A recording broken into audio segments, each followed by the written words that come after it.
जो इंडिया की तरफ से एक लेज़र फेंस की बात आ रही है, AI powered integrated smart border sweet, बहुत बड़ी इन्वेस्टमेंट है, ऐसा दुनिया में कहीं नहीं है इतने बड़े पैमाने पर 6000 किलोमीटर्स अलॉन्ग साइड, दोनों बांग्लादेश की तरफ भी। इस देश में फाइनली बॉर्डर सिक्योरिटी को एक लेवल पे लेके जाया जा रहा है, जिसको पूरी सिक्योरिटी अरेंजमेंट जो है बॉर्डर पे उसकी चेंजेस हमारे। देखिए, इतना बहुत बड़ा बजट है, 13,000 करोड़ इंडियन रुपी, जो कि 1.3 बिलियन डॉलर्स बनते हैं जी। और ये वो फेंसिंग करना चाह रहे हैं, इलेक्ट्रॉनिक डिजिटल फेंसिंग, और this is a major project. मगर अगेन इसमें सारी असिस्टेंस जो है वो इजराइल से आएगी। जिस तरह से वो अपनी आवाम का सोचते हैं, उनकी सिक्योरिटी का सोचते हैं, किस स्टेप को आप कैसे देख रहे हैं? वो अपने अवाम के लिए बहुत अच्छा काम कर रहे हैं और करना भी चाहिए। हमें उससे अगर नुकसान हो तो वो हमारा मसला है, उनका नहीं। हर किसी के अपने मफादात हैं, वो अपने मफादात के लिए काम कर रहे हैं। इसलिए इंडिया के अंदर ऑलरेडी काम शुरू हो गया है कि बॉर्डर जो है उसके इर्द गिर्द जो स्ट्रक्चर्स बने हुए हैं, बिल्डिंग्स बनी हुई हैं, उनको कहते हैं डिमोलिश करें। हम इनको खाली एरिया छोड़ना चाहते हैं ताकि हम इसको मॉनिटर कर सकें फॉर फ्यूचर कि कोई ड्रोन्स आ रहे हैं, कोई क्रॉसिंग्स हो रही हैं, क्या हो रहा है क्या नहीं हो रहा है। हिंदुस्तान का पानी आज तक पाकिस्तान से नहीं खुलवाया जा सका। हालांकि हमारे न्यूक्लियर डिटरेंस में लिखा हुआ है कि बका का मसला हो तो हम एटम तक इस्तेमाल करने पे तैयार हैं। कि वो दरियाए चिनाब पर जो पानी की सुरंगें बना रहे हैं, पानी रोक रहे हैं, डैम बना रहे हैं, यहाँ इनकी जरूरत नहीं है कि इनसे पानी खुलवा सके। मेन टास्क क्या है कि भाई बॉर्डर की रक्षा करना है, फेंस बनाना है, बीएसएफ को डिप्लॉय करना है, बीएसएफ का स्ट्रक्चर चेंज करना है। जय हिंद, जय भारत दोस्तों।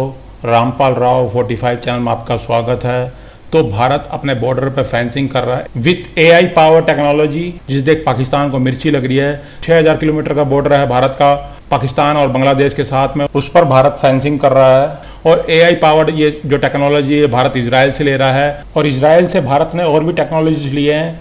इजराइल और भारत की दोस्ती मजबूत है, जिसे देख पाकिस्तान को मिर्ची लगती है कि भारत की मदद हमेशा इजराइल करता है, टेक्नोलॉजी देता है। अगर ये टेक्नोलॉजी के साथ भारत बॉर्डर पर फेंसिंग कर लेगा तो पाकिस्तान से आने वाले आतंकी या कोई भी लोग जल्दी पकड़े जाएंगे। तो पाकिस्तान को चिंता सता रही है कि हम अपने आतंकी कैसे भेज पाएंगे भारत में, और भारत इतनी बड़ी इन्वेस्टमेंट क्यों कर रहा है। तो 1.3 बिलियन डॉलर, इतने डॉलर के लिए तो पाकिस्तान IMF के आगे नाक रगड़ता है, हाथ पांव जोड़ता है जब पाकिस्तान को भीख में मिलते हैं। और इतने डॉलर तो भारत सिर्फ फेंसिंग करने में लगा रहा है बॉर्डर पर। पाकिस्तान जो चाहता था कि फेंसिंग ना हो और पाकिस्तानी आतंकी भारत में ऐसे ही घुसते रहें, मगर भारत के गृह मंत्री अमित शाह ने ऑर्डर दे दिया है फेंसिंग करने का 6000 किलोमीटर का। और जो बिल्डिंग है इलीगल 15 किलोमीटर तक की बॉर्डर से लेके, वो सारी तोड़ी जा रही हैं, जिसे देख पाकिस्तान को मिर्ची लग रही है कि भारत ऐसा कदम क्यों उठा रहा है। ये जो चीजें चल रही हैं बॉर्डर के ऊपर, देखिए उसका अगर आप देखेंगे, this is one of the biggest changes, सबसे बड़ा चेंज होगा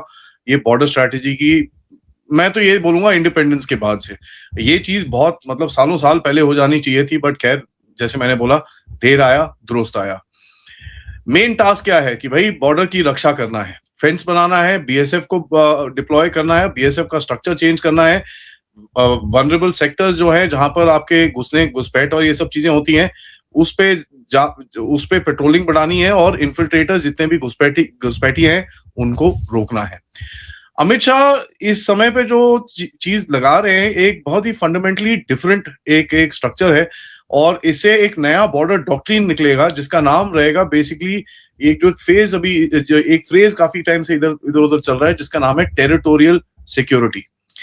जो पुराना बॉर्डर का मॉडल था, जिसके अंदर बॉर्डर फेंसिंग होती थी, पेट्रोलिंग होती थी, ऑब्जर्वेशन पोस्ट होते थे, फिजिकल इंटरडिक्शन होती थी, और काउंटर इन्फिल्ट्रेशन की टैक्टिक्स जितनी भी थी आपकी वो अप्लाई होती थी वहां पर। और इसमें जो आपका मतलब सक्सेस था, उसको किस तरह से देखा जाता था कि भाई कितने इन्फिल्ट्रेटर हैं, कितने घुसपैठ हैं जो पकड़े गए, कितने स्मगलर हैं वो पकड़े गए, और कितने बॉर्डर में आपके ऊपर नीचे उल्टे सीधे काम जो है उनको रोका गया। फेंस जो थी एक प्राइमरी डिफेंसिव लाइन बन गई थी, ठीक है जी। लेकिन इस पुराने मॉडल के अंदर प्रॉब्लम्स हैं। प्रॉब्लम ये है कि जो इस समय के थ्रेट्स हैं वो बॉर्डर फेंस से नहीं रुकते हैं। आजकल के चैलेंजेस आते हैं आपके ड्रोन से। अब आप देखें, वेपन्स डिलीवरी के लिए, नारकोटिक्स डिलीवरी के लिए, करेंसी मूवमेंट के लिए, कम्युनिकेशन इक्विपमेंट के लिए, फेंस को एक साथ इसको रोकना बिल्कुल भी पॉसिबल नहीं है। और ये चीज हम पंजाब में होते हुए देख रहे हैं, जहां पर आपके पूरे स्मगलिंग के इकोसिस्टम्स जो क्रॉस बॉर्डर हैंडलर से लोकल रिसीवर से यहां पर वेयर हाउस करके, और उसके बाद भारत के अंदर डिस्ट्रीब्यूशन चेन बना के ये लोग अपना पूरा नेटवर्क चलाते हैं। तो इसका मतलब क्या है? जो आपकी एक्चुअल वनरेबिलिटी है, जो आपका एक्चुअल गड्ढा है, वो भारत की टेरिटरी के अंदर है, बॉर्डर के ऊपर नहीं है। इसके बाद जो रेडिकलाइजेशन के नेटवर्क चलते हैं, अब आप देखिए एक बंदा अंदर जो घुसता है वो तो सिर्फ एक पार्ट है प्रॉब्लम का। इसके बाद जो सवाल आते हैं कि भैया उसको रखता कौन है, उसको पैसे कौन देता है, उसको रिक्रूट कौन करता है, लोकल OGWs कौन है, कौन उनके वेपन्स और ये जितने भी ड्रग्स वग्स को इधर उधर लेके जाता है, और ये जो सपोर्ट स्ट्रक्चर है ये बॉर्डर के अंदर बैठता है। उसके बाद तीसरा सबसे बड़ा चीज क्या है? इलीगल माइग्रेशन जो होता है आपका, और सबसे ज्यादा इलीगल माइग्रेशन ईस्ट में है, वेस्ट में तो इतना नहीं है, ईस्ट में है। ईस्ट में कहां पर? बांग्लादेश में है, म्यांमार के अंदर है, ठीक है जी, जहां पर एक सेटलमेंट बन जाती है भाई, डॉक्यूमेंट्स के फ्रॉड चल रहे हैं, लेबर नेटवर्क पूरा गड़बड़ हो रखा है, आइडेंटिटीज बिक रही हैं, डेमोग्राफिक कॉन्सेंट्रेशन हो रखा है, डेमोग्राफिक चेंज चल रही है। सो अगर आप देखें पिछले कुछ दिनों से जो बातें चल रही हैं इस टाइम पे कि भाई एक तो डेमोग्राफी के ऊपर काम करना है, बॉर्डर सिक्योरिटी के ऊपर काम करना है, और किसी तरह से एक जो डॉक्ट्रिन है उसको जरा थोड़ा चेंज करना पड़ेगा। अब जो नया डॉक्ट्रिन है टेरिटोरियल सिक्योरिटी के हिसाब से, इसके अंदर अगर आप देखेंगे नॉट जस्ट द बॉर्डर, जो फेंस है उससे डिस्ट्रिक्ट तक, डिस्ट्रिक्ट से पॉपुलेशन तक, पॉपुलेशन से इंफ्रास्ट्रक्चर तक, इंफ्रास्ट्रक्चर से इंटेलिजेंस तक पूरा एक सिक्योरिटी आर्किटेक्चर बनाने की कोशिश की जाएगी। यहां पर कुछ समय पहले एक आया था भैया अगले 6 महीने के अंदर जितने भी बॉर्डर एरियाज हैं उसके अंदर एंटी ड्रोन डिफेंसेस लगाए जाएंगे। 6 मंथ्स के अंदर पूरा border area will be covered with anti drone defences, और ये कई जगहों के अंदर अभी भी गैप्स हैं। अगर आप देखें जब ये ड्रोन्स का ये पूरा किस्सा शुरू हुआ था, लिटरली एवरी ड्रोन जो भी आता था वो निकल जाता था, अगर कोई दिखता था वो बंदूक से फायर कर रहा है, ये कर रहा है, वो कर रहा है। धीरे धीरे करके पिछले 6-8 महीने में आपने वो न्यूज साइकिल चेंज होती देखी।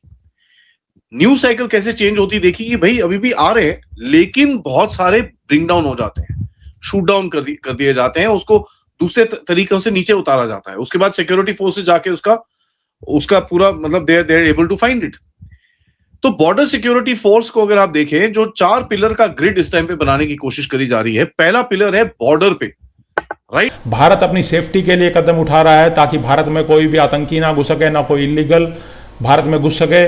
और जो पाकिस्तान ड्रग्स का धंधा करता है वाया ड्रोन, भारत में, पंजाब में, जम्मू कश्मीर में भेजता है, उसकी कमर तोड़ने के लिए भी भारत ये कदम उठा रहा है। और पाकिस्तान को जो ड्रग्स से पैसे कमाए जाते हैं और जो पाकिस्तान भारत में आतंकी या जिहाद करने के लिए आदमी भेजता है, उसको तोड़ने के लिए भारत ने कदम उठाया है। और भारत की बांग्लादेश के साथ फेंसिंग तो 2016 से पहले कुछ भी नहीं थी। बांग्लादेश से तो ऐसे आते हैं जैसे नेपाल से लोग आते हैं, और 2016 के बाद भारत ने उस पर फेंसिंग करी, और अब भारत AI पावर फेंसिंग कर रहा है बांग्लादेश और पाकिस्तान के बॉर्डर पर। तो वीडियो देखने के लिए बहुत बहुत धन्यवाद। चैनल को सब्सक्राइब जरूर कर लीजिएगा।